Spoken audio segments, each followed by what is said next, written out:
Per unit এবং symmetrical fault শেষ। আজকে আমরা আলোচনা করব হচ্ছে আনসিমেট্রিক্যাল ফল্ট। আজকে আমরা আলোচনা করব কি আনসিমেট্রিক্যাল ফল্ট। তো আনসিমেট্রিক্যাল ফল্ট আলোচনা করার আগে আসলে আনসিমেট্রিক্যাল বিষয়টা কি, তাই না? ফল্ট পরে আসি, ফল্ট কি এটা আমরা জেনেছি, ফল্ট কি এটা আমরা জেনেছি, আমরা দেখব আনসিমেট্রিক্যাল বিষয়টা কি। আনসিমেট্রিক্যাল জানার আগে দেখব সিমেট্রিক্যাল কি। তো সিমেট্রিক্যাল জেনেছি, তবু আমি একটু বলবো, ঠিক আছে? সিমেট্রিক্যাল বলতে সিমেট্রিক্যাল বলতে কি বলেছিলাম? সিমেট্রিক্যাল বলতে ব্যালেন্স, ঠিক আছে? সিমেট্রিক্যাল বলতে কি ব্যালেন্স, অর্থাৎ যে ব্যালেন্স কন্ডিশনে যে ধরনের ফল্ট হবে তাকে বলবো কি সিমেট্রিক্যাল ফল্ট। ব্যালেন্স কন্ডিশনে যে ধরনের ফল্ট হবে তাকে আমরা কি বলবো সিমেট্রিক্যাল ফল্ট। তো ব্যালেন্স মানে কি? ব্যালেন্স মানে যে কোনো সার্কিটের ভোল্টেজ কি হবে ব্যালেন্স, কারেন্টও কি হবে ব্যালেন্স। তো ভোল্টেজ ব্যালেন্স মানে কি? যদি থ্রি ফেজ ধরি, যদি কি ধরি থ্রি ফেজ ধরি, তাহলে প্রতি ফেজের ভোল্টেজ কি হতে হবে সমান, অর্থাৎ ভিএ ভিভি এবং ভিসি সমান হতে হবে। একইভাবে আইএ আইবি আইসিও কি হতে হবে সমান হতে হবে, তবে আমরা তাকে কি বলতে পারি ব্যালেন্স বলতে পারি। আমি আবার বলতেছি যে ব্যালেন্স মানে সিমেট্রিক্যাল মানে কি, যে প্রতিটি ফেজে বা প্রতিটি লাইনের ম্যাগনিটিউড কি হতে হবে সমান হতে হবে। প্রতিটি ফেজের বা প্রতিটি লাইনের ম্যাগনিটিউড, সেটা কারেন্ট হোক বা ভোল্টেজ হোক, যাই হোক না কেন, সবার ম্যাগনিটিউড কি সমান হতে হবে, তবে তাকে আমরা বলতে পারি সিমেট্রিক্যাল বা ব্যালেন্স, সিমেট্রিক্যাল বা ব্যালেন্স। তাহলে এই যে কারেন্ট আইএ আইবি আইসি আর এই যে ভোল্টেজ ভিএ ভিভি ভিসি, এগুলো তো ম্যাগনিটিউড সেম, বাট কৌণিক ব্যবধান কিন্তু সেম না। কৌণিক ব্যবধান সেম না। আমরা পলিফেজে করিয়েছি, তবু আমি একটু রিকল করব, ঠিক আছে? যে ব্যালেন্স সিস্টেমে তিন ফেজের দূরত্ব কত হয় আমরা জানি, যে যদি ফেজ সংখ্যা 2 এর অধিক হয়, যদি ফেজ সংখ্যা 2 এর অধিক হয়, তখন প্রতিটি ফেজের পার্থক্য কত হয়, যে 360 বাই কত n, 360 বাই কত n। এখন দুই ফেজ সংখ্যা কি 3, অর্থাৎ তিন ফেজ নিয়ে আলোচনা করতেছি, তাহলে আমরা লিখতে পারি কি যে প্রতিটি ফেজের ব্যবধান কত হবে, যে 360 ভাগ কত 3, অর্থাৎ 120 ডিগ্রি। অর্থাৎ কি 120 ডিগ্রি ব্যালেন্স কন্ডিশন, অবশ্যই ব্যালেন্স কন্ডিশন। আমরা যে কন্ডিশন দেখতেছি প্রথমে ব্যালেন্স কন্ডিশন, আমি পড়িয়েছি আপনাদের, তবু আরেকটু আলোচনা করতেছি, ঠিক আছে? তো ব্যালেন্স কন্ডিশন হলে কিভাবে হবে, যে প্রতিটি ফেজের মধ্যকার কৌণিক ব্যবধান 120 ডিগ্রি থাকতে হবে এবং প্রতিটি ফেজের যে ম্যাগনিটিউড সেগুলো কি থাকতে হবে সেম। কিভাবে আমরা একটু ফিগার ড্র করে দেই। ধরো এটা ভিএ, এটা কি ভিভি, এটা ধরো ভিসি, ভিএ ভিভি ভিসি। দেখো এর ম্যাগনিটিউড কি তাই, এর ম্যাগনিটিউড তাই, অর্থাৎ এটা যদি 10 হয় এটাও 10 এটাও 10, মানে এই দৈর্ঘ্যটা যদি 10 হয় তাহলে এই দৈর্ঘ্য 10 এই দৈর্ঘ্য কি 10, তাহলে বলতে পারি না ভিএ ভিভি ভিসি সমান, এই যে ভিএ ভিভি ভিসি সমান বলতে পারি, ঠিক আছে? আচ্ছা, এখন এই ফেজ আর এই ফেজের মধ্যে পার্থক্য কত 120, এই ফেজ এবং এই ফেজের মধ্যে পার্থক্য কত 120, এই ফেজ এবং এই ফেজের মধ্যে পার্থক্য কত 120, ঠিক আছে না? তাহলে ব্যালেন্স কন্ডিশনে কি দেখলাম, ব্যালেন্স বা সিমেট্রিক্যাল কন্ডিশন কি হবে, যে তিনটি ফেজ বা তিনটি লাইনের ম্যাগনিটিউড সেম হতে হবে, এই যে ম্যাগনিটিউড সেম, এবং এই লাইনের মধ্যবর্তী যে কৌণিক ব্যবধান সেটা হতে হবে 120 ডিগ্রি। মধ্যবর্তী যে কৌণিক ব্যবধান সেটা হতে হবে 120 ডিগ্রি। এখন এগুলো তুমি ফেজ ভোল্টেজ নাও বা লাইন ভোল্টেজ নাও, ফেজ কারেন্ট নাও এগুলো বা লাইন কারেন্ট নাও, কথা কিন্তু একই, ঠিক আছে? আচ্ছা, তোমরা ব্যালেন্স কন্ডিশন আবার আমরা দেখছিলাম যে ব্যালেন্স কন্ডিশনে নিউট্রাল কারেন্ট সবসময় 0 হয়। ব্যালেন্স কন্ডিশনে নিউট্রাল কারেন্ট সবসময় কি হয় 0 হয়। তিন ফেজ তিনটা হোক বা তিন ফেজ চারটা হোক, তিন ফেজ তিনটার বা তিন ফেজ চারটার আমরা যেভাবে করি না কেন হিসাব, ব্যালেন্স কন্ডিশনে নিউট্রাল কারেন্ট অলওয়েজ কি হবে 0 হবে, ঠিক আছে? নিউট্রাল কারেন্ট মানে কি আইএ যোগ আইবি যোগ আইসি ইকুয়াল টু কি 0। তো আবার বলতেছি ব্যালেন্স কন্ডিশনে এই ঘটনাগুলো ঘটে, ঠিক আছে? তো দেখো যেহেতু ভিএ ভিভি ভিসি বা আইএ আইবি আইসি এগুলো যেহেতু সমান, তাহলে আমরা কি করতে পারি, যে কোনো একটা নির্ণয় করে বলতেই পারি বাকি তিনটার মান একই। মানে সাপোজ আমরা নির্ণয় করেছি ম্যাথমেটিক্যাল টার্মে ভিএ নির্ণয় করেছি, কত পেয়েছি 10 ভোল্টেজ, কত পেয়েছি 10, তাহলে আমরা বলতে পারি ভিভিও কত 10 নির্ণয় করেছি, এটা দ্যাট মিন্স রেফারেন্স এটা, তাহলে বলতে পারি ভি এর 10 হয় ভিভিও 10, ওকে? সেম ভাবে ভিসিও কত 10 ভোল্টেজ, ভিসিও কত বলতে পারি 10 ভোল্টেজ বলতে পারি, ঠিক আছে? কিন্তু এর কৌণিক ব্যবধান কত, যদি এটা 0 ডিগ্রি তাহলে কত হবে, ভি এর থেকে ভিভি কত ডিগ্রি আছে 120 ডিগ্রি আছে, তাহলে এটা কত হবে -120 ডিগ্রি। তাহলে ভিসি কত আছে, ভিসি এখান থেকে এটা কত ডিগ্রি আছে -240 বা পজিটিভ 120 ডিগ্রিতে, এই যে পজিটিভ 120 ডিগ্রি ব্যবধান আছে। তার মানে ব্যালেন্স কন্ডিশনে যে কোনো একটা ফেজ বা একটা লাইন যদি হিসাব করতে পারি বা বের করতে পারি, বাকিগুলো কি হয় সেম হয়। যে কোনো একটা ফেজের ভোল্টেজ বা কারেন্ট বা যে কোনো একটা লাইনের ভোল্টেজ বা কারেন্ট যদি বের করতে পারি, তাহলে বাকিগুলো বলে দিতে পারি যে বাকিগুলো অমন হবে। এজন্য আমরা থ্রি ফেজে সবসময় দেখেন পার ফেজ হিসাব করি, থ্রি ফেজ ব্যালেন্সে পার ফেজ হিসাব করি, অর্থাৎ যে কোনো একটা ফেজ হিসাব করি, একটা ফেজ হিসাব করি কেন, কারণ বাকিগুলো সেম হয়, বাকিগুলো কি সেম হয়, আলাদা আলাদা হিসাব করার প্রয়োজন পড়ে না, ঠিক আছে না? এই হচ্ছে আমাদের ব্যালেন্স কন্ডিশন। তো ব্যালেন্স কন্ডিশনে কারো কোনো কথা থাকলে বলতে পারি। ব্যালেন্স কন্ডিশনে কারো কিছু জানা থাকলে বলতে পারি, জানা নাই না? আমি আরেকটু বলি যে ব্যালেন্স কন্ডিশনে ধরো একটা সোর্স, এই একটা সোর্স, এই একটা কি সোর্স, এখন এই সোর্সের সাথে আমরা লোড সংযোগ দিয়েছি,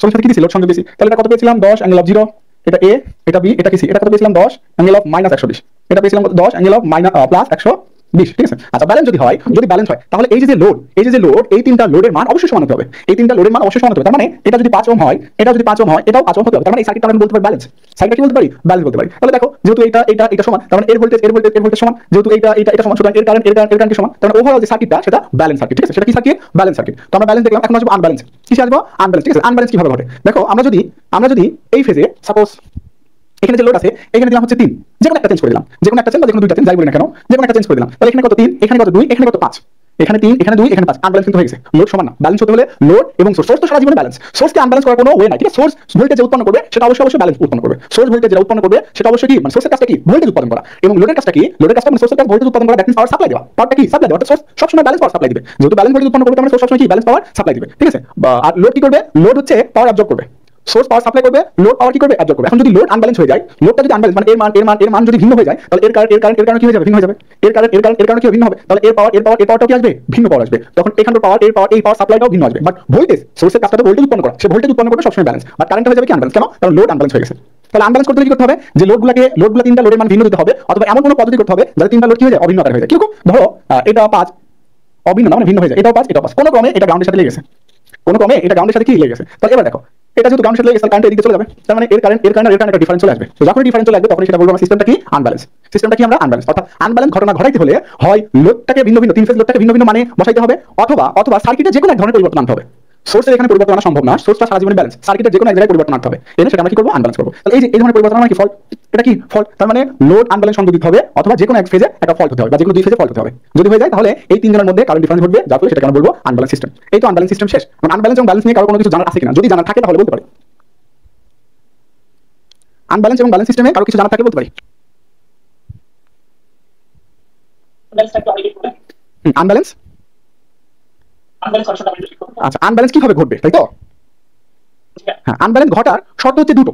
আনব্যালেন্স ঘটার শর্ত হচ্ছে কয়টা, দুইটা। আমি আবারও বলি, সোর্স যে ভোল্টেজ, সোর্সের কাছে ভোল্টেজ উৎপন্ন করা, সোর্স যে ভোল্টেজ উৎপন্ন করবে সেটা সারা জীবনই ব্যালেন্স, সেটা আনব্যালেন্স হওয়ার কোনো ওয়ে নাই। তো আমরা কোথায় যাবো, লোডের দিকে। আনব্যালেন্স ঘটাইতে হলে এই তিনটা লোডের মধ্যে পার্থক্য আসতে হবে, মানে তিনটা যে কোনো একটা ভিন্ন, বা তিনটা ভিন্ন বা দুইটা ভিন্ন, যার কোনো একটা ভিন্নতা আসতে হবে, তবে কি হবে, আনব্যালেন্স হবে। অর্থাৎ এখানে 3 এখানে 2 এখানে 5, আনব্যালেন্স কিন্তু হয়ে গেল, লোডের জন্য আনব্যালেন্স হলো। অথবা এখানে 5 এখানে 5 এখানে 5 রাখছি, কোনো সমস্যা নাই, কোনো একটা কারণে সাপোজ এই ফেজ এবং এই ফেজ কি হয়েছে, গ্রাউন্ড হয়ে গেছে বা শর্ট হয়ে গেছে, অথবা যে কোনো একটা ফেজ ছিঁড়ে গেছে, দ্যাট মিন্স ওপেন হয়ে গেছে, এটা কি ওপেন হয়ে গেছে, অথবা এই ফেজটা কি হয়েছে, শর্ট হয়ে গেছে। তো দেখেন এই ফেজের কারেন্ট আর এই ফেজের কারেন্ট তখন সমান না, যেহেতু শর্ট হয়ে গেছে বা গ্রাউন্ডের সাথে ফল্ট হয়ে গেছে, তো এই ফেজের কারেন্ট আর এই ফেজের কারেন্ট সমান না, যেহেতু এখানে দুইটা ফেজের কারেন্ট অসমান, তার মানে আমরা বলতে পারি এটা আনব্যালেন্স। কি বলতে পারি, আনব্যালেন্স। অর্থাৎ আনব্যালেন্স বলতে বোঝায় যে কারেন্টের অসমতা, কারেন্টের কি অসমতা। তাহলে তিনটি ফেজে যদি ভিন্ন ভিন্ন কারেন্ট প্রবাহিত হয়, তবে সেই সিস্টেমে কোনো সার্কিটের তিনটি ফেজে যদি ভিন্ন ভিন্ন কারেন্ট প্রবাহিত হয়, তখন ওই সার্কিটকে আমরা বলতে পারি আনব্যালেন্স সিস্টেম। ঠিক আছে, আনব্যালেন্স কিভাবে করবে, লোড ভিন্নভাবে বসাইতে হবে, অথবা যে কোনো এক ফেজে বা যে কোনো দুই ফেজে বা যে কোনো ফেজে কি হতে হবে, ফল্ট হতে হবে, তবে আনব্যালেন্স ঘটবে, আদারওয়াইজ আনব্যালেন্স ঘটবে না। ঠিক আছে, আচ্ছা আর কোনো প্রশ্ন আছে এখানে, মানে বাংলা কথা ইম্পিডেন্স চেঞ্জ হবে। ঠিক আছে, এখানে যদি শর্ট হয় তাহলে দেখো এই তার ইম্পিডেন্স কি 0 হচ্ছে না, অ্যাপ্রক্সিমেটলি 0, এই তার ইম্পিডেন্স 5, এই তার ইম্পিডেন্স কি 5, তাহলে প্রত্যেকটা ফেজের ইম্পিডেন্সের কি ভিন্নতা আছে, তাহলে আনব্যালেন্স। শর্ট করে ইম্পিডেন্স চেঞ্জ হোক বা লোডটা চেঞ্জ করে ইম্পিডেন্স চেঞ্জ করে, যাই কারণে এখানে মূল কথা এই যে প্রতিটি ফেজে বা প্রতিটি সার্কিটে প্রতিটি ফেজের ইম্পিডেন্সটা কি অসমান হতে হবে, ইম্পিডেন্স অসমান হলে কারেন্ট অসমান অটোমেটিক হয়ে যাবে। ঠিক আছে, এবার আসি কথা হচ্ছে যে ব্যালেন্সের বেলা আমরা একটা নির্ণয় করেছি, ব্যালেন্সের বেলা কি নির্ণয় করেছি, একটা নির্ণয় করেছি, যার জন্য খুব সহজে হিসাব করতে পেরেছি যে ব্যালেন্স কি ছিল, এর ম্যাগনিটিউড যা, এর ম্যাগনিটিউড তা, এর ম্যাগনিটিউড তাই। যখন আমরা একটা হিসাব করেছি তখন বাকি দুটো ফেজে বা বাকি দুটো লাইনের ভোল্টেজ অনায়াসে বের করতে পেরেছিলাম, কারণ যেহেতু তিনটাই সমান। এখন আনব্যালেন্স, এখন কি আনব্যালেন্স, যেহেতু আনব্যালেন্স, তাহলে এর ভোল্টেজ বা কারেন্ট যাই বলেন না কেন, এর কারেন্ট তিনটা কি অসমান, তাহলে আমরা তখন বলতে পারবো না, একটা কারেন্ট নির্ণয় করে আমরা বলতে পারবো না বাকি দুটো সেম, ব্যালেন্সের মতো করে বলতে পারবো না। মানে হতে পারে এরকম, ঠিক আছে না, যে সাপোজ এটা IA, এটা IB, এটা কি IC, তিনটা তিন ধরনের মান আসবে। আনব্যালেন্স মানে তিনটা তিন ধরনের মান, একটা তো অসমান, নিজেদের মধ্যে কি সমতা বিরাজ করবে না, কারণ দুইটা অসমান হতে পারে, তিনটা অসমান হতে পারে, একটা অসমান হতে পারে, যাই হোক না কেন নিজেদের মধ্যে কি ব্যালেন্স বিরাজ করবে না, মানে কোনো মানে সমান আসবে না, তাকে কি বলবো আনব্যালেন্স। তাহলে আমাদের নতুন করে IA আলাদাভাবে নির্ণয় করতে হবে, IB আলাদাভাবে নির্ণয় করতে হবে, ICও আলাদাভাবে নির্ণয় করতে হবে, ICও আলাদাভাবে নির্ণয় করতে হবে। তাহলে এই অসুবিধা দূর করার জন্য বিজ্ঞানী ফর্টেসকিউ উনি একটা থিওরেম আবিষ্কার করে, যে আলাদা আলাদা নির্ণয় করার জন্য একটা থিওরেম আবিষ্কার করে, মানে এটার মানে আলাদা আলাদা নির্ণয় করতে অসুবিধা হয়ে যাবে, বিশাল একটা অসুবিধা হয়ে যাবে। তাহলে কি করবো আমরা, এই আনব্যালেন্স এটাকে আমরা ব্যালেন্স আকারে ভাঙবো, এই তিনটা আনব্যালেন্স ফেজকে ব্যালেন্সের সিস্টেমে ভেঙে ব্যালেন্সের মাধ্যমে করে আনব্যালেন্সের মান নির্ণয় করবো, ব্যালেন্সের মাধ্যমে আনব্যালেন্সের মান কি নির্ণয় করবো। আর এই যে আনব্যালেন্সকে ভেঙে ব্যালেন্সে নিয়ে আসবো, এই ভাঙার পদ্ধতি হচ্ছে ফর্টেসকিউ থিওরেম। মানে বিজ্ঞানী ফর্টেসকিউ উনি হচ্ছে একটা থিওরেম আবিষ্কার করে, যে থিওরেমটা আমরা বলি ফর্টেসকিউ থিওরেম। ঠিক আছে, তাহলে ফর্টেসকিউ থিওরেম কি বলে এটাকে দেখি আমরা, ফর্টেসকিউ থিওরেম কি বলে। দেখো এখানে দেখলে বুঝবা, এখন শেষ করে নাই।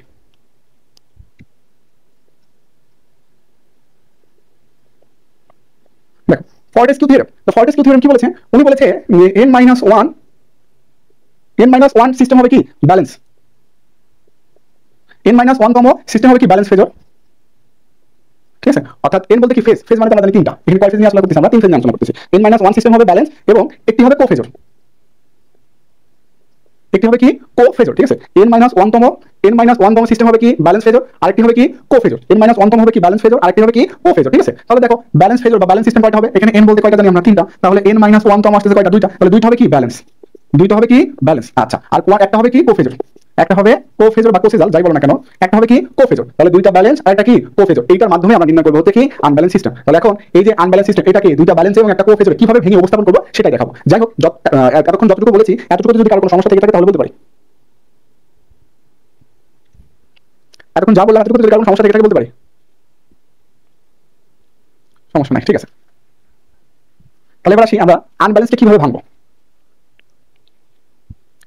দেখো আনব্যালেন্স, ধরো এটা IA, এটা IB, এটা IC, তাহলে একে ভাঙবো কিভাবে, তিনটা সিস্টেমে, যে একটা দুইটা হবে ব্যালেন্স সিস্টেম, আর একটা হবে কি কোফেজর। তো ব্যালেন্স সিস্টেম মানে আমরা জানি ব্যালেন্সের সিস্টেম হয় কয়টা, দুইটা, একটা পজিটিভ একটা কি নেগেটিভ, ব্যালেন্সের সিস্টেম হয় কয়টা, দুইটা, একটা পজিটিভ একটা নেগেটিভ, যেটা আমরা পলিফেজে করেছি। ঠিক আছে, তবুও একবার দেখাচ্ছি, দেখো ব্যালেন্সের সিস্টেম হয় কয়টা, দুইটা, একটা পজিটিভ একটা কি নেগেটিভ। তাহলে এটা IA, ধরো এটা IB, ধরো এটা IC, তাহলে এটা আসলে কি পজিটিভ, আচ্ছা, তারপরে negative I A I C I B, তারপরে কোফেজরটা কি I A I B I C. এই যে ভাঙলাম, দেখো যে একটা আনব্যালেন্স সিস্টেমকে দুইটা ব্যালেন্স সিস্টেমে আর একটা কি কোফেজর সিস্টেমে ভাঙলাম। তো ব্যালেন্স সিস্টেম মানে কি আমরা জানি, ব্যালেন্স মানে কি যে সবার ম্যাগনিটিউড কি হবে, সেম হবে। ব্যালেন্স সিস্টেম মানে কি সবার ম্যাগনিটিউড কি সেম। দেখো এর ম্যাগনিটিউড যা, এর ম্যাগনিটিউড তা, এর ম্যাগনিটিউড কি তাই, তাহলে বলতে পারি এটা কি ব্যালেন্স। আবার এর মধ্যে 120, এটার মধ্যে কি 120, এটার মধ্যে 120, এটার মধ্যে কি 120, একইভাবে এদের মধ্যে 120, হয়তো একটু কম বেশি হবে, আকান্ত 100% আকানো সম্ভব না। এটার মধ্যে এইটুকু কত 120। তাহলে দেখো এটাও ব্যালেন্স, এটাও কি ব্যালেন্স, এটা পজিটিভ সিকোয়েন্স বলে, এটা বলে কি নেগেটিভ সিকোয়েন্স। যেহেতু পজিটিভ সিকোয়েন্স বলবো আমরা IA1, এটা বলবো IB1, এটা বলবো IC1, মানে পজিটিভ সিকোয়েন্সকে আমরা 1 দ্বারা রিপ্রেজেন্ট করব, ঠিক আছে। এবার দেখো এটা নেগেটিভ সিকোয়েন্স, এটা পজিটিভ হলে এটা কি নেগেটিভ, নেগেটিভ সিকোয়েন্সকে আমরা 2 দ্বারা রিপ্রেজেন্ট করব, যে IA2 IC2 IB2। তাহলে এই দুটো কি আসলে আমাদের ব্যালেন্স সিস্টেম। আরেকটা কি হবে কোফেজর, মানে জিরো সিকোয়েন্স বলে, ঠিক আছে, যাকে কি বলে জিরো সিকোয়েন্স। তাহলে পজিটিভ সিকোয়েন্স, এটা নেগেটিভ সিকোয়েন্স, এটা জিরো সিকোয়েন্স। তো জিরো সিকোয়েন্সকে কি দ্বারা রিপ্রেজেন্ট করে, জিরো দ্বারা, ঠিক আছে। এটা IA0, এটা IB0, এটা কি IC0। আর এদের যে মান, সেই মানটা কি হবে, এর অ্যাঙ্গেল যদি থিটা হয়, এর অ্যাঙ্গেলও থিটা হবে, এর অ্যাঙ্গেলও কি থিটা। অর্থাৎ IA0 = IB0 = IC0। তার মানে এর মান ম্যাগনিটিউডও সেম, এর কৌণিক ব্যবধানও কি সেম। অর্থাৎ এটা যদি 5 অ্যাঙ্গেল অফ 2 ডিগ্রি হয়, এটাও 5 অ্যাঙ্গেল অফ 2 ডিগ্রি হবে, এটাও 5 অ্যাঙ্গেল অফ কি 2 ডিগ্রি হবে। তিনটার মানে কি সেম। তাহলে আমরা কি করলাম, একটা আনসিমেট্রিক্যালকে ভেঙে আমরা তিনটা ফেজর এখানে কি ডিজাইন করলাম। একটা ফেজরকে, একটা আনসিমেট্রিক্যাল ফেজরকে ভেঙে তিনটা ফেজর ডিজাইন করলাম, দুইটা ব্যালেন্স ফেজর আর এটা কি কোফেজর, ঠিক আছে না। তাহলে এটা পজিটিভ সিকোয়েন্স ফেজর, এটা নেগেটিভ সিকোয়েন্স, এটা জিরো সিকোয়েন্স। এই যে ভাঙলাম, এটা নিয়ে কারো কোনো প্রশ্ন আছে কিনা, যদি থেকে থাকে তাহলে বলতে পারো।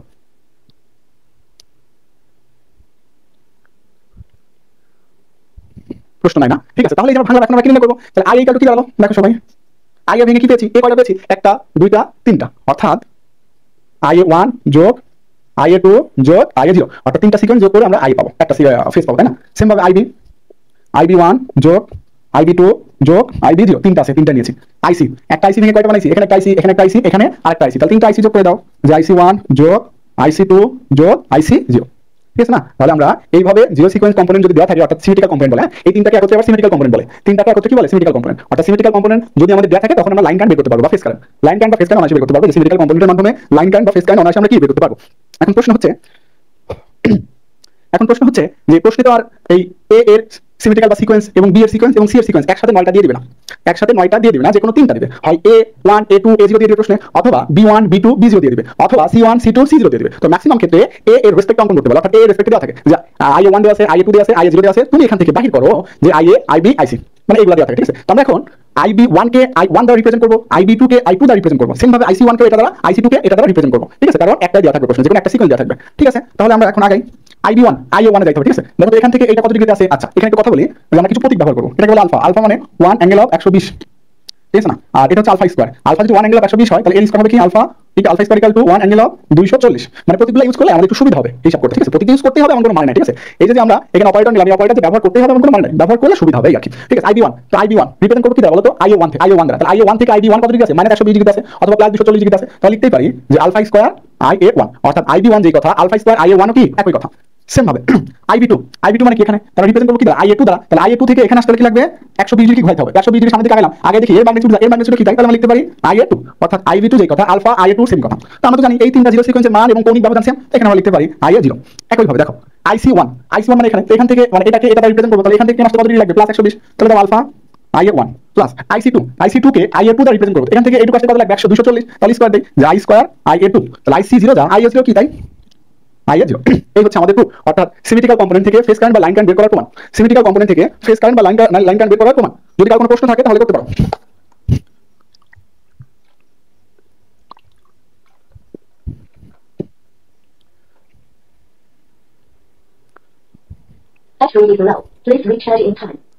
এখানে যদি কারো কোনো প্রশ্ন থাকে তাহলে করতে পারো। প্রশ্ন নাই না, আচ্ছা ওকে। তাহলে আমরা দেখলাম যে সিকোয়েন্স কারেন্ট থেকে কিভাবে লাইন কারেন্ট বা ফেজ কারেন্ট বের করব, সিকোয়েন্স কারেন্ট থেকে কিভাবে লাইন কারেন্ট বা ফেজ কারেন্ট বের করব, তাই না। আচ্ছা যদি ভোল্টেজ বলতো, ভোল্টেজ বলে একই কথা। যদি কি বলতো ভোল্টেজ, সাপোজ VA, তাহলে VA মানে কি, VA1 VA2 VA0। সেম ভাবে VB মানে কি, এটাই লেখো, যে alpha square VA1 alpha VA2 VA0। BC মানে কি, alpha VA1 alpha square VA2 plus VA0। অর্থাৎ কারেন্টের জন্য যে সূত্র, ভোল্টেজের জন্য কি সেম সূত্র, কারেন্টের জন্য যে সূত্র, ভোল্টেজের জন্য একই সূত্র। তো আমরা সিমেট্রিক্যাল কম্পোনেন্ট থেকে লাইন কারেন্ট বা ফেজ কারেন্ট আসলাম। সিমেট্রিক্যাল কম্পোনেন্ট থেকে লাইন কারেন্ট বা ফেজ কারেন্ট আসলাম। তো আমরা জানি ডেল্টা বেলায় কি ডেল্টা বেলায় লাইন কারেন্ট বা ফেজ কারেন্ট, স্টার বেলায় লাইন কারেন্ট বা ফেজ কারেন্ট, ম্যাক্সিমাম ক্ষেত্রে আমরা স্টাডি করব। তাহলে এই কারেন্ট কি লাইনও যা ফেজও তাই। আচ্ছা, এবার আসো ভোল্টেজ। এই যে ভোল্টেজগুলো পেয়েছি এগুলো কি ভোল্টেজ পেয়েছি? ফেজ ভোল্টেজ পেয়েছি। কি ভোল্টেজ? Phase voltage. যদি লাইন ভোল্টেজ বের করতে বলে তো আমরা জানি লাইন প্রথম লাইন মানে কি ভিএবি, লাইন টু লাইন অর্থাৎ এ এবং বি ফেজের মধ্যবর্তী যে ভোল্টেজ তাকে বলে লাইন ভোল্টেজ। তাহলে ভিএবি, তাহলে ভিএবি মানে কি ভিএ মাইনাস ভিবি। সেম ভাবে ভিসি মানে কি ভিবি মাইনাস ভিসি। একইভাবে ভিসিএ মানে কি ভিসি মাইনাস ভিএ। তাহলে এগুলো হচ্ছে লাইন ভোল্টেজ আর এগুলো কি ফেজ ভোল্টেজ। এগুলো লাইন ভোল্টেজ, এগুলো কি ফেজ ভোল্টেজ। তো আমরা লাইন ভোল্টেজ এবং ফেজ ভোল্টেজ, লাইন কারেন্ট এবং ফেজ কারেন্ট নির্ণয়ের সূত্র পেয়েছি। ঠিক আছে না? ফেজ কারেন্ট নির্ণয়ের সূত্র পেয়েছি। এখন আমরা সূত্র আবিষ্কার করতে হবে সিকোয়েন্স অর্থাৎ সিমেট্রিক্যাল কম্পোনেন্ট বের করার সূত্র আবিষ্কার করতে হবে। সিমেট্রিক্যাল অর্থাৎ এগুলো যদি দেওয়া থাকে তাহলে এগুলো আমরা বের করতে পারবো। এখন উল্টা কথা, যদি এগুলো দেওয়া থাকে তখন এগুলো কিভাবে বের করবো সেই সূত্রটা আমাদের এখন আবিষ্কার করতে হবে। ঠিক আছে, প্রমাণ করতে হবে, যেটা বলি কেন। তাহলে আমি মুছে দিলাম, তাহলে যদি কোনো প্রশ্ন থাকে তাহলে করতে পারি না।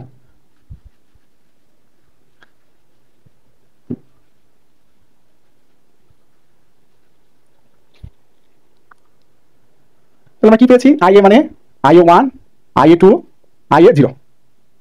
আচ্ছা, একইভাবে এখানে লিখি আইবি ইকুয়াল টু কি পেয়েছি? Alpha square IA1 alpha IA2 IA0। IC equal to কি পেয়েছি? Alpha IA1 alpha square IA2 এবং IA0 এবং কি IA0। তো ধরো এটা 1 নং সমীকরণ, এটা 2 নং সমীকরণ, এটা 3 নং সমীকরণ। হ্যাঁ, এটা কয় নং সমীকরণ? 3 নং। এটা কয় নং? 2 নং। এটা কয় নং? 1 নং সমীকরণ। আচ্ছা, এখন আমরা ধরি 1 নং যোগ 2 নং যোগ 3 নং। ঠিক আছে, 1 নং যোগ 2 নং যোগ 3 নং। তাহলে যদি যোগ করি তাহলে কি পাবো? IA IB IC equal to IA1 IA2 IA0 plus alpha square IA1 alpha IA2 plus IA0 plus alpha IA1 plus alpha square IA2 plus IA0। আচ্ছা, IA1 কয়টা আছে এখানে? এখানে একটা, এখানে একটা, এখানে একটা। ঠিক আছে, তাহলে IA1 কমন নেই, দেখি কত আসে। IA1 কমন নিলে এখানে 1 প্লাস এখানে কি থাকে? Alpha square. এখানে কি থাকে? Alpha plus. এবার দেখো I2 কয়টা? 3টা। এখানে একটা, এখানে আরেকটা, এখানে আরেকটা। আমরা লিখতে পারি I2 টা কমন নিতে পারি। তাহলে কত আসছে? 1 plus alpha plus alpha square. ঠিক আছে, প্লাস I0 কয়টা? 3টা। এই যে IA0 তিনটা যদি যোগ করি তাহলে কত আসবে? 3IA0। দেখো 1 প্লাস আলফা স্কয়ার কত হবে? 0। অর্থাৎ 1 plus 1 angle of 120 plus 1 angle of 240 এর মান কি হবে? 0 হবে। তাহলে আমরা এখানে লিখতে পারি যে IA1 0, IA2 0, 3IA0। অর্থাৎ জিরো সিকোয়েন্সের সূত্রটা দাঁড়াচ্ছে আমাদের যে IA plus IB plus IC ভাগ, এখানে 3 গুণ ছিল, এছাড়া কি হবে? ভাগ হয়ে যাবে। এই যে প্রুফ। ঠিক আছে, প্রুফ হয়ে গেল কিন্তু আমাদের যে জিরো সিকোয়েন্স মানে কি? 3টা ফেজ কারেন্টের যোগফল ভাগ 3। জিরো সিকোয়েন্স কম্পোনেন্ট কিভাবে নির্ণয় করব? 3টা ফেজ কারেন্টের যোগফল ভাগ 3 দিলে জিরো সিকোয়েন্স কম্পোনেন্ট হয়ে যাবে। তাহলে জিরো সিকোয়েন্স কম্পোনেন্টের সূত্র আমরা আবিষ্কার করে ফেলছি। ঠিক আছে, আচ্ছা, এখান থেকে আরেকটু লেখা যায় IA0 মানে কি? এই 3টা যোগফল মানে কি? নিউট্রাল কারেন্ট ভাগ কত? 3। অর্থাৎ জিরো সিকোয়েন্স কারেন্ট নিউট্রাল কারেন্টের 3 ভাগের 1 ভাগ। অথবা এভাবে বলতে পারি যে নিউট্রাল কারেন্ট জিরো সিকোয়েন্সের কারেন্টের কত গুণ? 3 গুণ। আরেকটা প্রুফ, নিউট্রাল কারেন্ট জিরো সিকোয়েন্সের কারেন্টের কত গুণ? 3 গুণ। দেখো কার কোনো সমস্যা থাকলে বলতে পারি।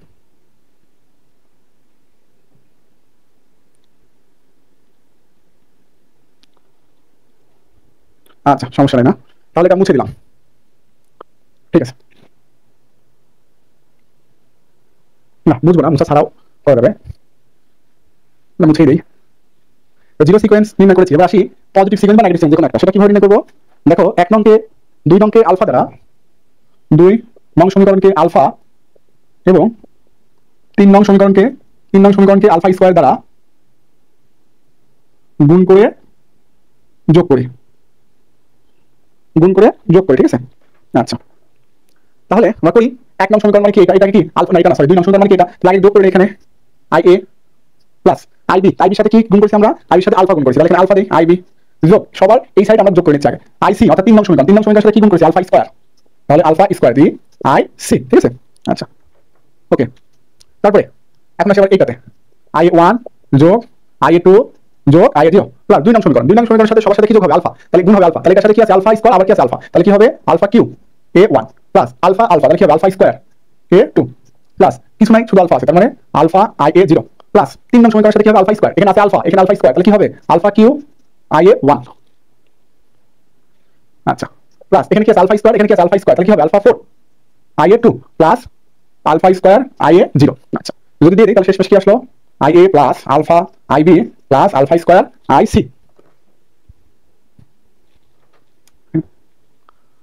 আচ্ছা, এবার দেখি এখানে IA1 কয়টা আছে? IA1 এখানে একটা আছে, এখানে একটা আছে, এখানে আরেকটা আছে। তাহলে কমন নেই আমরা।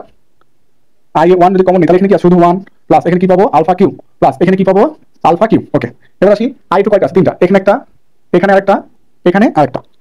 তাহলে আমরা এখানে IA2 কমন নেই, IA2 1 plus alpha square plus alpha to the power 4 plus I A zero কয়টা তিনটা এখানে একটা আর কি এখানে আরেকটা তাহলে দিয়ে দেই আই এ জিরো কমন নেই আই এ জিরো কি থাকবে 1 প্লাস আলফা স্কয়ার ওকে তো দেখো 1 প্লাস আলফা কিউ মানে 3 ঠিক আছে মানে কি হয় 3 হয় plus I two 1 plus alpha square plus alpha 4 মানে কি 0 আই 0 1 প্লাস আলফা স্কয়ার মানে কি 0 তাহলে শেষমেশ আমাদের সূত্র দাঁড়াচ্ছে কি দাঁড়ালো যেখানে কি থাকতেছে 3 আই এ 1 যদি একটু ঘোরা লিখি যে আই এ 1 ইকুয়াল টু কি I A plus alpha I B plus alpha square I C এই সাইড গুণ ছিল এই সাইড কি হবে ভাগ এই হচ্ছে আমাদের আরেকটা প্রমাণ এটা কি আমাদের আরেকটা প্রমাণ ঠিক আছে তারপরে জিরো সিকোয়েন্স পেলাম এবার কি পেয়েছি পজিটিভ সিকোয়েন্স জিরো সিকোয়েন্স পেয়েছি এবার পেলাম হচ্ছে পজিটিভ সিকোয়েন্স ঠিক আছে তো পজিটিভ সিকোয়েন্সে প্রমাণ করলাম এটা নিয়ে যদি কারো কোনো সমস্যা থেকে থাকে তাহলে বলতে পারি পজিটিভ সিকোয়েন্স নিয়ে প্রমাণ করলাম এটা নিয়ে কারো কোনো সমস্যা থাকে বলতে পারি হ্যাঁ কেউ কিছু হ্যাঁ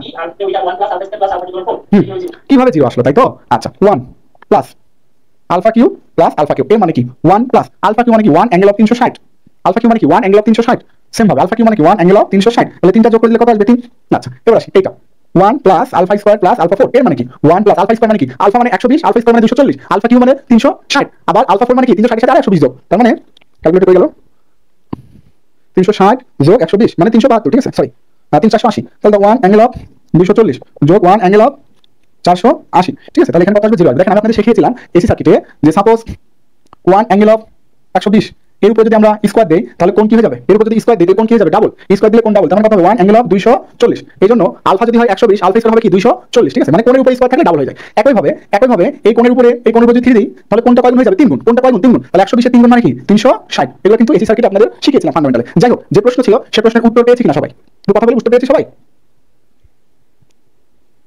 আচ্ছা কার কোনো সমস্যা আছে এখনো কার কোনো সমস্যা আছে কিনা কোনটা এটা ক্যালকুলেটর যোগ করে দেন ক্যালকুলেটর এটা যোগ করে দেন জিরো চলে আসবে তো ক্যালকুলেটর যোগ করে দেন ওকে ঠিক আছে তাহলে আমরা নেগেটিভ জিরো সিকোয়েন্স পেলাম পজিটিভ সিকোয়েন্স পেলাম এখন আসবো নেগেটিভ সিকোয়েন্সের কথা হ্যাঁ এখন আসবো কোথায় নেগেটিভ সিকোয়েন্সে আচ্ছা তো নেগেটিভ সিকোয়েন্স কিভাবে আসবো দেখো আমি করে দিই শর্টকাটে করে দিই দেখো আমরা প্রথমে কি করছিলাম যে 1 নং 2 নং কে আলফা 3 নং কে আলফা স্কয়ার আপনি উল্টা করতে পারতেন কোনো সমস্যা নেই প্রমাণের সুবিধাতে আমি এটা করছি আপনারা 2 নং কে আলফা 3 নং 2 নং কে আলফা স্কয়ার 3 নং কে আলফা দিয়ে করতে পারতেন কোনো সমস্যা নেই এখন একটু ঘুরাই নিবা যে 2 নং কে আলফা স্কয়ার 2 নং কে আলফা স্কয়ার এবং 3 নং কে আলফা দ্বারা গুণ করে 2 নং কে আলফা স্কয়ার এবং 3 নং কে আলফা দ্বারা গুণ করে তাহলে 2 নং কে আলফা স্কয়ার তাহলে এখানে স্কয়ার হবে এখানে কি হবে আলফা এবার এই তিনটা যোগ দিয়েছি ঠিক আছে আচ্ছা তারপরে এখানে আসি এটার সাথে এটা কি আছে এখানে আলফা গুণ দিয়েছি আলফা স্কয়ার তাহলে কি হবে alpha to the power 4 alpha to the power 4 তারপরে লাইন আলফা এখানে কি আছে আলফা স্কয়ার তাহলে কি হবে আলফা টু দি পাওয়ার 3 মানে আলফা কিউ তারপরে কিছু নাই তাহলে শুধু আলফা স্কয়ার হবে ঠিক আছে না শুধু আলফা স্কয়ার আচ্ছা এবার আসি 3 নং সমীকরণ প্রথমে আলফা আছে গুণ দিয়েছি আলফা তাহলে আলফা কি হবে আলফা স্কয়ার ওকে এবার আসি এখানে আলফা স্কয়ার আছে দিছি কি আর আলফা তাহলে কি হবে আলফা টু দি পাওয়ার 3 ওকে তারপরে কি আছে কোনো কিছু নাই তাহলে এখানে কি হবে শুধু আলফা কি হবে শুধু আলফা তাহলে এবার দেখেন আমরা কমন নেই আগের মতো যেখানে আলফা 1 আছে এখানেও আলফা 1 এখানেও সরি a1 তাহলে i1 তিন জায়গা তাহলে i1 যদি কমন এখানে 1 পাবো এখানে কি পাবো আলফা টু দি পাওয়ার 4 আচ্ছা এখানে কি পাবো alpha to the alpha square একইভাবে i2 তিনটা আছে এখানে একটা আছে এখানে আরেকটা আছে এখানে আরেকটা আছে তাই না তাহলে i2 যদি কমন নেই আমরা তাহলে কি দেব 1 প্লাস এখানে আবার কি আছে আলফা কিউ তাহলে এখানে দিয়ে দেব আলফা কিউ আচ্ছা এখানে আবার কি আছে আলফা কিউ এখানে আবার কি দিলাম আলফা কিউ সেম হবে এবার i0 কমন i0 একটা i0 দুইটা i0 তিনটা তাহলে i0 কমন নেই কমন লিখেন কোনো কিছু না মানে কি 1 আছে 1 এখানে কি আবার প্লাস আলফা স্কয়ার তাহলে প্লাস কি আলফা স্কয়ার এখানে প্লাস আবার কি আছে আলফা এই আলফা বসাই দিলাম তাহলে আমাদের রেজাল্টটা কি আসবে দেখেন আগে লিখেছি 1 plus alpha 4 plus alpha square 1 plus alpha 4 plus alpha square মানে কি 1 plus alpha square plus alpha 4 মানে কি 0 তার মানে এটা কি আসবে 0 আবার 1 plus alpha Q plus alpha Q মানে কি 3 1 plus alpha Q plus alpha Q মানে কি 3 তার মানে এটা কত আসবে 3 আচ্ছা 1 plus alpha square plus alpha মানে কত জানি আমরা 0 জানি সেটা আগেরবার দেখাইছি হ্যাঁ তাহলে এটা 0 0 থাকবে তাহলে কি থাকলো এটা 0 এটা 0 বাদ i2 থাকলো অর্থাৎ এখানে লিখতে পারি 3ia2 অর্থাৎ শেষমেশ যে রেজাল্ট আসলো সেটা কি আসলো এখানে যে মান আছে এই থিটার দেখছেন ভাগ দেই তাহলে কি আসলো ia প্লাস আলফা ও এখানে তো চেঞ্জ করে না ia plus alpha square plus alpha ic এই তিন এর আসলে ভাগ হয়ে যাবে যে i এখানে কি আসলো 3 আসলো তাহলে ia2 ইকুয়াল কি হবে ia plus alpha square ib plus alpha ic by কি 3 এই হচ্ছে আমাদের প্রমাণ ভোল্টেজের জন্য কারেন্টের জন্য এমন হলে ভোল্টেজের জন্য সেম সূত্র কোনো চেঞ্জ নাই কার কোনো প্রশ্ন থাকলে বলতে পারি এই পানিটা নিয়ে কার কোনো প্রশ্ন এখানে থাকলে করতে পারি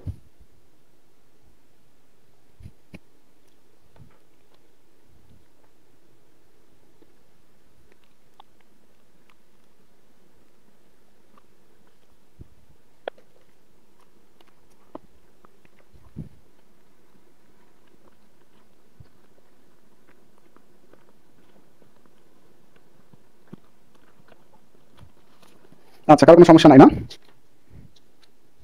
ঠিক আছে তাহলে আমরা দুইটা ম্যাথ করে দিই আজকে ক্লাস মন করে পড়াশোনা করব আচ্ছা দুইটা ম্যাথ বলতে 127 নম্বর ম্যাথটা দেখি প্রথমে মুছে দিলাম কার কোনো সমস্যা থাকলে বলতে সামারি একবার দিয়ে দেই মুছে পড়ে যেখানে কি কি পেলাম মানে প্রমাণগুলো তো মুখস্থ রাখার প্রয়োজন নেই মুখস্থ রাখতে হবে সূত্রগুলো প্রমাণ করে দিই সূত্রগুলো আনছি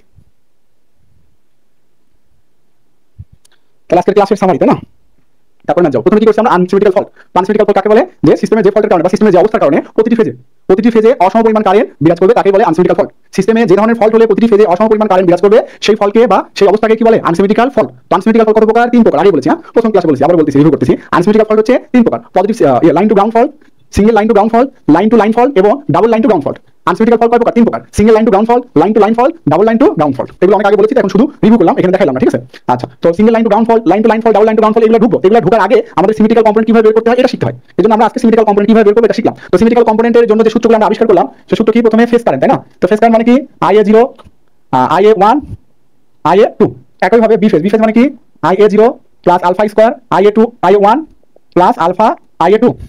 IC0 সরি IC মানে কি? IC মানে IA0 plus alpha IA1 plus alpha square IA2। তাহলে এগুলো কি করলাম? ফেজ কারেন্ট নির্ণয়ের সূত্র, ঠিক আছে? ফেজ কারেন্ট বা লাইন কারেন্ট, ফেজ কারেন্ট বা লাইন কারেন্ট নির্ণয়ের কি সূত্র? বা ফেজ এলিমেন্ট নির্ণয়ের সূত্র, ফেজ এলিমেন্ট নির্ণয়ের সূত্র। এবার আসো সিকোয়েন্স কম্পোনেন্ট বা কম্পোনেন্ট সিমেট্রিক্যাল কম্পোনেন্ট নির্ণয়ের সূত্রগুলো আমরা কি আবিষ্কার করলাম? যে IA0 মানে কি? IA plus IB plus IC by কত? 3। IA1 মানে কি আবিষ্কার করলাম? যে alpha IA plus alpha square IB, sorry ভুল গেছে, মুছে দেই। IA plus alpha IB plus alpha square IC by কত? 3। নেগেটিভ সিকোয়েন্স IA2, তাহলে IA plus alpha square IB plus alpha IC by কত? 3। দেখো এগুলো কি? সিমেট্রিক্যাল কম্পোনেন্ট নির্ণয়ের সূত্র বা সিকোয়েন্স। সিমেট্রিক্যাল কম্পোনেন্ট নির্ণয়ের সূত্র। যদি কখনো সিমেট্রিক্যাল কম্পোনেন্ট নির্ণয় করতে বলে, কথা একটু পরে বলি, যদি কখনো সিমেট্রিক্যাল কম্পোনেন্ট নির্ণয় করতে বলে তাহলে এইগুলো বের করতে হবে, ঠিক আছে? আর যদি কখনো ফেজ কারেন্ট বা লাইন কারেন্ট নির্ণয় করতে বলে তখন এইগুলো নির্ণয় করতে হবে। সূত্রগুলো দেখো খুব মজা। IA0 সবগুলো IA0 আছে, এটা যদি আলফা স্কয়ার এটা আলফা, এটা যদি আলফা এটা আলফা স্কয়ার, একই ভাবে এটা আলফা হলে এটা আলফা স্কয়ার, এটা আলফা স্কয়ার হলে এটা আলফা, ঠিক আছে না? খুব মজার সূত্র আছে। যাই হোক, দেখো কোনো প্রশ্ন আছে কিনা? প্রশ্ন থাকলে বলতে পারি। তার কোনো প্রশ্ন আছে কিনা এখানে? যদি কোনো প্রশ্ন থেকে থাকে তাহলে বলতে পারি।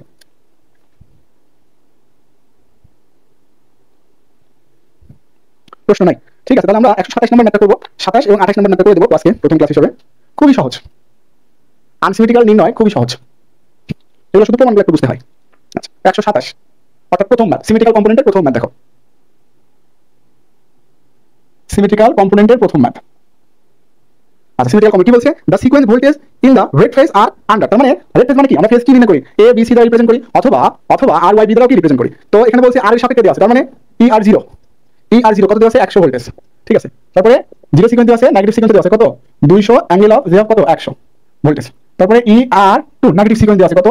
-100 ভোল্টেজ। এখান থেকে বের করতে বলছে EY EB অর্থাৎ ফেজ ভোল্টেজ। তো EY বা ER মানে কি জানি আমরা? যে ER0 plus ER1 plus ER2 তিনটা যদি যোগ করে দিই তাহলে আমরা মান পেয়ে যাবো কত? 223.6 অ্যাঙ্গেল অফ -26.56 ভোল্টেজ। আচ্ছা, সেম ভাবে EY মানে কি জানি আমরা? যে ER0 এটা প্রথম লাইন, এটা কি দ্বিতীয় লাইন। EY মানে EY মানে EB মনে করো, EB অর্থাৎ IB এর সূত্রটা, EY এর সূত্রটা কি সেম? কেন? কারণ সিকোয়েন্স কি? A B C সাথে কি হবে? R Y V, অর্থাৎ A এবং R সেম, B এবং Y সেম, AC আর AB কি সেম। তাহলে B এর জন্য যে সূত্র পেয়েছো সেটাই Y এর জন্য সূত্র। তাহলে B এর জন্য যেটা পেয়েছিলাম সেটা কি? ER0 alpha square ER1 alpha ER2।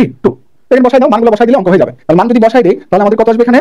যে 213 অ্যাঙ্গেল অফ -99.89 ভোল্টেজ। আমি আবার বলতেছি যে আলফা মানে 1 অ্যাঙ্গেল অফ 120, আলফা স্কয়ার মানে 1 অ্যাঙ্গেল অফ কত? 240। তো এটা একটা অ্যানসার, এটা একটা অ্যানসার। ফেজ ভোল্টেজ আমি এখানে সব বের করব, ফেজ ভোল্টেজ বের করব, লাইন ভোল্টেজ বের করব, একসাথে সব করব। প্রশ্ন আমি লাইন ভোল্টেজ চেয়েছি, হ্যাঁ অতিরিক্ত প্রশ্ন যোগ করে দিয়েছি। মূল ভোল্টেজ ছিল ফেজ ভোল্টেজ, আমি নিজে এডিট করে প্রশ্ন বাড়াই দিয়েছি লাইন ভোল্টেজ নির্ণয় করো, তাহলে আমাদের অনেক কিছু জানা হয়ে যাবে। তাহলে ইবি মানে কি? সিরিজের সূত্র, সেটা বিয়ের বেলা, ঠিক আছে? তাহলে কি পেয়েছিলাম? যে ER0 প্লাস এগুলা আলফা স্কয়ার আলফা ছিল, এখন কি হবে? তাহলে আলফা হবে। যে ER1 plus alpha square ER2 যদি যোগ করে দিই তাহলে আমাদের আসবে হচ্ছে ইবি যে 338.57 অ্যাঙ্গেল অফ 66.2 ভোল্টেজ। এই হচ্ছে আমাদের একটা অ্যানসার। ওকে, এবার আসি লাইন ভোল্টেজ। হ্যাঁ, লাইন ভোল্টেজ প্রথম লাইন মানে কি? প্রথম লাইন মানে ERY হয়, ঠিক আছে না? দেখো যদি AB হয় তাহলে প্রথম লাইন VAB, দ্বিতীয় লাইন কি? VC, তৃতীয় লাইন কি হবে? CA। একই ভাবে যদি RY দ্বারা বলো তাহলে প্রথম লাইন কি হবে? RY, দ্বিতীয় লাইন কি হবে? YB, তৃতীয় লাইন কি হবে? BR, ঠিক আছে? ওকে, তো ERY মানে কি? ER minus EY। তাহলে এখানে যদি দিয়ে দিই তাহলে কি হবে? ERY 260.85 angle of 24.91 voltage.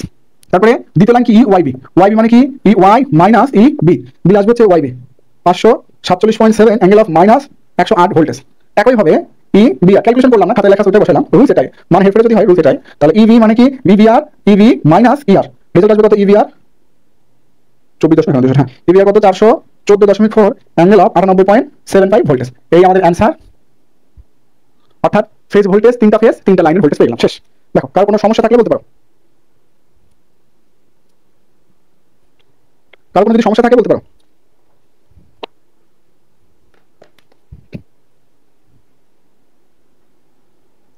কার কোনো সমস্যা নাই না? তাহলে এখন আমরা উল্টা দিকে আসবে। এখন আমরা উল্টা দিকে, তো উল্টা দিকে বলতে মানে আমরা ফেজ এলিমেন্ট বের করলাম, সিমেট্রিক্যাল কম্পোনেন্ট দেওয়া ছিল, ফেজ বের করছি, এখন ফেজ দেওয়া থাকবে, সিমেট্রিক্যাল কম্পোনেন্ট বের করব, তাহলে আমাদের মোটামুটি প্রমাণ অনুসারে বেসিকটা ক্লিয়ার হয়ে যাবে পরিপূর্ণভাবে। আরো অনেক হিসাব নিকাশ আছে, আপাতত এইটা আগে শেষ করে নিই। আজকে 128 নম্বরটা দেখো, 128 নম্বর বলছি অবটেইন দ্য সিমেট্রিক্যাল কম্পোনেন্ট, মানে এখন সিমেট্রিক্যাল কম্পোনেন্ট আছে কার, VA, VA মানে 300 অ্যাঙ্গেল অফ -120 ভোল্টেজ, ওকে। তারপরে VB, VB মানে 200 অ্যাঙ্গেল অফ কত ডিগ্রি, 90 ডিগ্রি ভোল্টেজ। তারপরে VC, VC মানে 100 অ্যাঙ্গেল অফ -30 ডিগ্রি ভোল্টেজ, ঠিক আছে। সেখান থেকে আমাদের নির্ণয় করতে হবে কি, এখান থেকে নির্ণয় করতে বলছে অবটেইন সিমেট্রিক্যাল কম্পোনেন্ট, মানে সিমেট্রিক্যাল কম্পোনেন্ট নির্ণয় করতে বলছে। তো সিমেট্রিক্যাল কম্পোনেন্ট মানে কি, সিমেট্রিক্যাল কম্পোনেন্ট মানে যে VA 0, VA 1, VA 2, ঠিক আছে না। আচ্ছা, তারপর VA 0 বের করি, VA 0 মানে কি, VA plus VB plus VC ভাগ কত 3, যদি দিয়ে দেই মান চলে আসবে কত 42.265 অ্যাঙ্গেল অফ -120 ডিগ্রি ভোল্টেজ। আচ্ছা, সেম ভাবে এখন VA1, VA1 মানে কি লিখলাম, VA plus alpha VB plus alpha square VC ভাগ কত 3, দিলে এখান থেকে আমরা মান পেয়ে যাব 193.2 অ্যাঙ্গেল অফ -135 ডিগ্রি ভোল্টেজ। এটা একটা অ্যানসার, এটা একটা অ্যানসার। আচ্ছা, এবার আসো VA2, VA2 মানে কি, VA এখানে আলফা আলফা স্কয়ার হয়েছে, তাহলে এটা কি হবে, আলফা স্কয়ার আলফা হবে, আলফা VC ভাগ কত 3, তাহলে VA2 কত আসবে আমাদের, যে 86.94 অ্যাঙ্গেল অফ -84.896 কি ভোল্টেজ। এই হচ্ছে আমাদের আরেকটা অ্যানসার, ঠিক আছে। এখন একটু প্রশ্ন এখানে এডিট করব, বা এখানে একটু কথা বলে সবাই মনোযোগ সহকারে শুনি। এখানে প্রশ্ন দেওয়া ছিল ফেজ ভোল্টেজ, প্রশ্ন দেওয়া ছিল ফেজ ভোল্টেজ, আমাদের বের করতে হবে সিকোয়েন্স ভোল্টেজ, বা আমাদের বের করতে ফেজ ভোল্টেজ প্রশ্ন দেওয়া আছে, আমাদের বের করতে হবে সিকোয়েন্স ভোল্টেজ না, বা সিমেট্রিক্যাল কম্পোনেন্ট। এবং সিমেট্রিক্যাল কম্পোনেন্ট কার সাপেক্ষে, এটা কিন্তু প্রশ্ন ইন্ডিকেট করছে obtain the symmetrical component for the set of unbalance, না প্রশ্ন ইন্ডিকেট করে নাই, মানে এ এর সাপেক্ষে নাকি বি এর সাপেক্ষে, এটা প্রশ্ন ইন্ডিকেট করা নাই, এটা প্রশ্ন ইন্ডিকেট করে নাই। তো আমরা এ এর সাপেক্ষে নির্ণয় করেছি, সমস্যা নাই। এরকম প্রশ্ন যদি বিডিপি থেকে আসলো, এরকম প্রশ্ন যদি 5 মার্ক থাকে তাহলে শুধু এ এর রেসপেক্টে বের করে দেব, সমস্যা নাই। যদি 10 মার্ক থাকে তাহলে 3 জনের রেসপেক্টে বের করতে হবে, অর্থাৎ A0 A1 A2 যেমন বের করছি সেম ভাবে B1 B0 B0 B1 B2 বের করতে হবে, একই ভাবে C0 C1 C2 বের করে নিতে হবে, ঠিক আছে। মানে মার্কের উপর ডিপেন্ড করবে যে আমরা কতটুকু করব। আমি আশা করি সবাই বুঝতে পেরেছি, তারপরে সমস্যা থাকলে আমাকে বলতে পারি, আর কোনো সমস্যা যদি থেকে থাকে এখানে আমাকে বলতে পারি।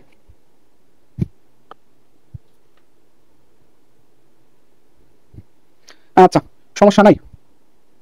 তো এখন 39 নম্বরটা করে দিই, দেখো 39 না সরি 129 করে দিলে কিছু বাড়ি কাজ দেওয়া যাবে। আরেকটা করে, মানে শীট আমাদের দুইটা, তো শীট তো প্রতিবার আপডেট হয়, হ্যাঁ, যতক্ষণ পর্যন্ত আপনাদের ক্লাস শেষ হবে ততক্ষণ পর্যন্ত শীট আপডেট হতে থাকবে, কারণ নতুন অনেক কিছু বানানোর প্রয়োজন পড়ে ক্লাস করতে করতে। আচ্ছা, দেখো 129 কি বলছে লাস্ট ম্যাপ, যে 3 phase forward system supply loads which are unequal distributed in the 3 phase, and analysis of the current flowing R, Y and B line shows that in R line positive sequence, তার মানে R লাইনের positive sequence, অর্থাৎ IR1 কত দেওয়া আছে 200 angle of 0। তারপরে বলছে কি নেগেটিভ সিকোয়েন্স, অর্থাৎ IR2। প্রশ্ন বলেই দিয়েছে যে এই যে পজিটিভ নেগেটিভ এবং জিরো সিকোয়েন্স এগুলো কার সাপেক্ষে, আর এর সাপেক্ষে দেওয়া, তাই আমরা আর ধরেছি, যদি Y সাপেক্ষে বলতো তাহলে Y ধরতাম, ঠিক আছে। আচ্ছা, নেগেটিভ সিকোয়েন্স কম্পোনেন্ট কত আছে 100 অ্যাঙ্গেল অফ কত 60 ডিগ্রি অ্যাম্পিয়ার। তারপরে বলছে দা টোটাল অবজার্ভড নিউট্রাল ওয়ার, মানে নিউট্রাল কারেন্ট কত দিয়েছে আমাদের, নিউট্রাল কারেন্ট দিয়েছে 300 অ্যাঙ্গেল অফ কত 300 ডিগ্রি।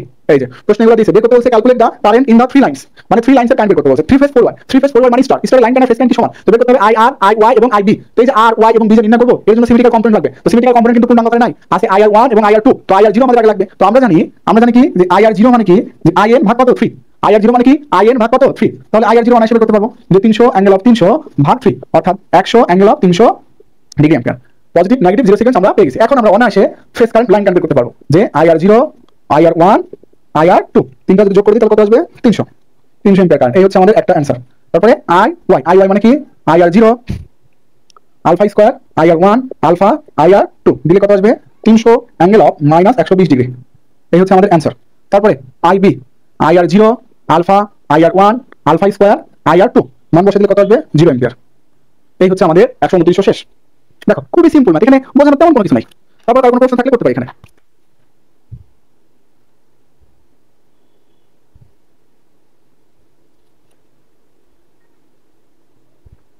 কারণ ওই যে এর আগে দেখাইছি না, প্রমাণ করে দেখালাম না, ওখান থেকে সূত্র আনতে হবে। যে আমরা কি বলছিলাম, যে সাপোজ IY কি লাগবে IY1 মানে কি লিখছিলাম I স্কয়ার IR1, সেম ভাবে এখানে এটা কি 0 এটা কি 1, দেখো যে IY1 মানে কি আলফা স্কয়ার IR1, সেটাই সেম ভাবে IY2 যদি নির্ণয় করি, IY2 মানে কি যে আলফা IR2, এই যে আলফা IR2, একই ভাবে IB1 এর পরিবর্তে কি লিখেছি আমরা আলফা IR1, তাহলে এখানে লিখব আলফা IR1, তাহলে IB2 মানে কি IB2 মানে আলফা স্কয়ার RI2, যেভাবে প্রমাণ করেছি আমি যেগুলো, এটা কি IB0 IB1 IB2 এর পরিবর্তে লিখছি না, এটা যা IB1 টা, এটা যা IB2 যা, এটা যা IY1 যা, এটা যা IY2 টা, বুঝতে পেরেছেন? জি ভাই বুঝছি। ওকে, কার কোনো প্রশ্ন আছে আর? আচ্ছা, কার কোনো প্রশ্ন নাই, তাহলে 30 31 32 আপনাদের বাড়ির কাজ, হ্যাঁ বলো নাই বলো। ওকে, তো আপনাদের বাড়ির কাজ হচ্ছে 30 31 32 আমি বাকিগুলো আগামী দিন করে দেব ইনশাআল্লাহ। আপনাদের বাড়ির কাজ 30 31 32, অর্থাৎ আমি 3টা করে দিয়েছি, আপনাদের 3টা জাস্ট বাড়ির কাজ দিলাম, ঠিক আছে। তো সবাই ভালো থাকবেন, সুস্থ থাকবেন, আল্লাহ হাফেজ।